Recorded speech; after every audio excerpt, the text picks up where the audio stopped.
From Storm Tracker 6, this is Forecast First, sponsored by Auto Owners Insurance. Simple human sense. We still have at least some sunshine across mid-Michigan this afternoon. However, notice on satellite and radar a line of showers and thunderstorms developing to our west and southwest. This activity makes its way into our region later on this afternoon. In the meantime, we are dry. Temperatures currently sitting in the upper 70s in places like St. John's and Ionia. We're at 80 degrees right now over in Owasso and Mason. We'll warm up into the mid-80s for high temperatures today. Again, the chance for rain will be moving in this afternoon and evening, and these showers will be sticking around as we move into the start of our Thursday. More details for you coming up in just a little bit. 6 News at Noon starts right now. WMMS is here for you, celebrating 75 years of bringing you the news with 6 News at Noon. And good afternoon. Thank you so much for joining us for 6 News at Noon. I'm Kirk Montgomery. A massive magnitude 8.8 earthquake strikes off the coast of Russia, triggering tsunami warnings and evacuations in more than 20 countries, including the U.S. The first waves washed ashore in Hawaii overnight. Christiane Cordero is along the coast in Santa Monica with more. Today, huge waves surging into a Russian coastal town, carrying buildings away, the first effects of a massive earthquake 85 miles off the east coast of Russia. The magnitude 8.8 quake triggering tsunami warnings across the Pacific Rim. This man running to higher ground, saying everything crushed, metal bending, screeching sounds. The waves kept coming for about 20 minutes before receding. In Japan, millions of people were told to evacuate to higher ground, some even seen moving to the top of tall buildings. It's almost impossible to describe just how large an earthquake of this magnitude is. It's one of the largest earthquakes to occur in recorded history. Across Hawaii, California, and Alaska, officials issuing tsunami warnings. On the island of Oahu, locals rushing to evacuate, filling the streets of Honolulu as officials urge those near the coast to get out. 3 hours it took me to go 12 miles to get home. And lines of boats leaving marinas headed out to open water. Beaches deserted, some hotels telling guests to head to higher floors as they braced for waves up to 10 feet. Some flights headed to Hawaii turned around. They said, to either move away from the coast or to get at least to the 4th floor of a building, and we're staying on the 11th floor, so we felt pretty comfortable and that we were going to be safe. The biggest wave recorded off the coast of Hawaii was 5.7 feet above sea level. Officials say the worst has passed and flights to the Hawaiian Islands have resumed. Tsunami warnings were also issued for the California coast from Cape Mendocino north to the Oregon border. Again, that was Christiane Cordero reporting. Most of the tsunami warnings have been downgraded and evacuation warnings have now been dropped. So far, no large-scale damage has been reported. The quake ranks among the top 6 that have ever been recorded. To the state capitol now. Michigan House leadership now says legislation that would prohibit law enforcement officers from concealing their faces or identity is, quote, dead on arrival. That's according to Republican House Speaker Matt Hall. House Democrats introduced the bill just last week, mainly targeting federal agents who wear masks and plain clothes while conducting immigration raids. They argue these arrests cause unnecessary risk for the public and other law enforcement. However, House Republicans, who also have the majority in the chamber, say the bill is an attack on law enforcement, arguing that officers need to conceal their identities for protection. This proposed law would make it so that law enforcement officers who wear any masks or conceal their identity would face a misdemeanor punishable by up to 90 days in jail and a fine up to $1,000. 6 News has learned that the stabbing suspect, Bradford Gilley, had suffered from mental health issues for roughly 30 years. This violent and seemingly random incident now highlighting what many people say is a growing need for better mental health resources. The attack happened Saturday in Traverse City when investigators say Gilley went into the store and stabbed 11 people. On Monday, he was charged with terrorism and 11 counts of assault with intent to murder, pleading not guilty to all of them. And now, the president of the National Alliance on Mental Illness is speaking out, saying instances like this happen when behavioral health needs are not addressed properly. People are slipping through the cracks. There's just not enough access. People don't know where to turn to. Court records show that Gilley was arrested in 2016 for digging up and damaging a grave. However, those charges were dropped the following year when a judge ruled he was not guilty by reason of insanity.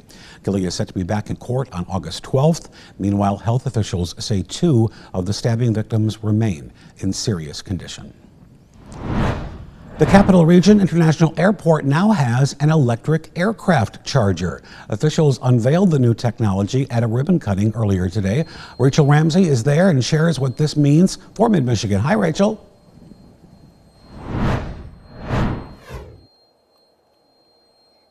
Kirk, Lansing is the first city in Michigan to install an electric aircraft charger. I'm going to give you a little tutorial of how this thing works. The electric aircraft pulls right up to the charger. It's a little bit heavy, and I'm going to have Ella assist me here. And then you just simply plug it in, right into the aircraft. Look at that. Officials say it only takes about 50 minutes to get a full charge. Hundreds came out today to take a look at this new technology. Officials say it is a lot cheaper than any other kind of air travel. In fact, it's about equal to what it would be to travel on the ground, but it will get people to their destinations a lot quicker. And you know what cheaper means? More accessible. Officials say people could take a weekend trip to Traverse City for a few dollars. You're reducing it by about 2/3, but having this asset on the ground opens up operators to say, hey, you know what, because the cost of operations are so low, I'm going to open up a new service that wasn't available to me with traditionally powered aircraft before. And so it just becomes this hub that you can grow from because of the courage exhibited by the leadership here. Now, officials tell me they expect this type of electric aircraft to be available to the public within the next few years. There are 3 other locations in Michigan that will also install electric chargers. Those include Traverse City, Ypsilanti, and near Grand Rapids. Coming up tonight, we will have more on how this new technology will help Mid-Michigan's economy. Here for you in Lansing, Rachel Ramsey, 6 News. All right, Rachel, thank you. Former Michigan State Police Sergeant Brian Keeley will return to court next year for a civil trial in the 2024 death of Samuel Sterling. This comes after a judge dismissed federal charges against him. 6 News has learned the civil trial is set for November of next year. Michigan State Police say during a chase last year in Kent County, Keeley rammed an unmarked cruiser into Sterling, who later died from his injuries. Sterling's family filed a lawsuit in January claiming Keeley violated his 4th and 14th Amendment protections by the use of excessive force. Keeley's lawyers already filed a motion to have the lawsuit thrown out, which a judge will consider at a status conference in December. 6 News is your local election headquarters, and the August primary is quickly approaching. As of this morning, roughly 15,000 absentee ballots have yet to be returned. Well, Lansing City Clerk Chris Swope has a few reminders for voters. If you requested and received an absentee ballot, you can fill it out and return it any time between now and when the polls close at 8 p.m. on Election Day, which, as you know, is Tuesday, August 5th. The city of Lansing has 13 official drop boxes, which are monitored 24/7, or you can take your completed ballot to the elections office on Rio Road. That's also where you can vote early, starting today from 1 o'clock to 7 p.m. Early voting will also be available there on Saturday and Sunday from 10 a.m. until 4 p.m. And we have posted all this information for you on our website, WLNS.com. From Storm Tracker 6, this is Weather First, sponsored by Auto Owners Insurance. Simple human sense.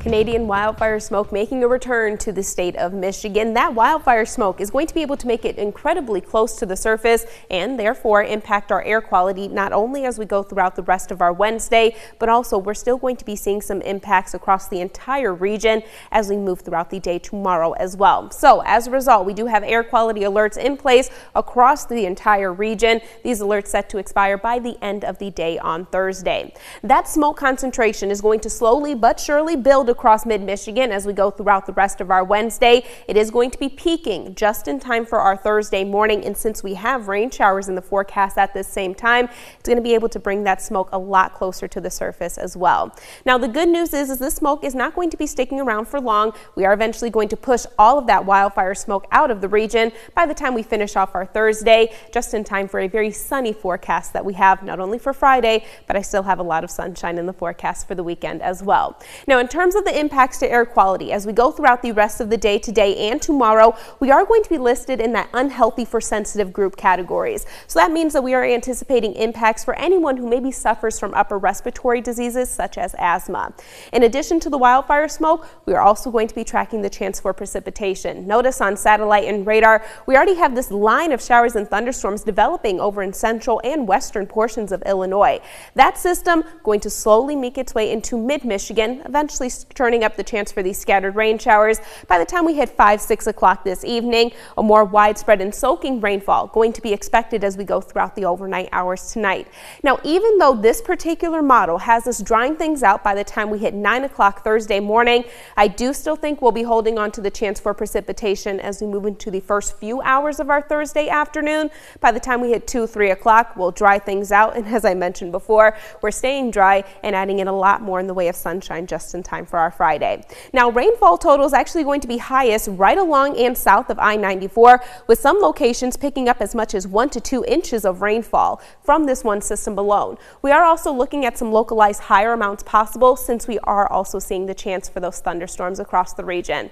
Outside right now, temperatures currently sitting in the low 80s. We are going to warm up into the mid 80s across the area today. If you are going to the Ingham County Fair this evening, again, keeping an eye on radar, since we are looking at the chance for those showers and thunderstorms. By the time we get into our Thursday afternoon, and especially by Friday, going to be a lot more ideal for any of those outdoor activities that you have, not only because we are going to be kicking out that chance for rain. Notice those temperatures, Kirk. I know. By the time we get into Thursday, Friday, Saturday, we're looking at highs in the mid 70s. Very comfortable too. That is delightful. That's going to be great. Friday, Saturday, Sunday, they all look great. Thank you. Hopefully it makes up for some of the humidity. I know, right?